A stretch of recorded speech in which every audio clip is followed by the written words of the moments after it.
எப்பா உன் நம்பிக்கை வீண் போகாதப்பா.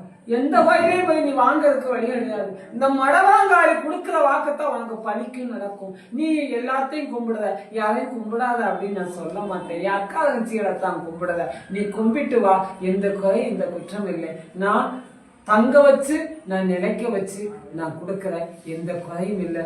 இதோட உனக்கு நிக்க சமயத்துல இருந்து நம்ம தலைவலிக்கும் நாள் தள்ளி போகுதே அப்படி சொல்லி உன் மனசுல பட்டுச்சுன்னு சொன்னான். மாயாண்டி வாசலுக்கும் எசக்கியம்மா வாசலுக்கும் 7 மாசத்துக்கு நீ மிதிக்க கூடாதுன்னு சொல்லி அம்மா வீரகாலுடைய உத்தரவு. உன் கிரகம் வந்து அந்த இடத்துல கொடுக்க வேண்டிய நேரகாலம் இருக்கு. அதனால நீ சுவாமிகள் அத்தனை இடத்தையுமே மனசுல நினைச்சுக்கோ, வருந்திக்கோ. மாகாளி தான் உனக்கு நான் பிள்ளையா பிறந்து வருவேன், சீதனமா அந்த மடவாங்காளி தான் வருவேன். ஆனா நிச்சயமா உனக்கு நான் ஒரு பிள்ளையா வருவேன். முந்தி நினைச்சு வச்சுக்கோ. போ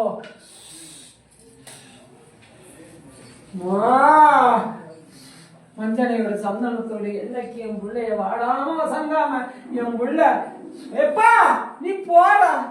அடுத்த நிமிஷத்துல வாசலுக்குள்ள நான் வருவேன்.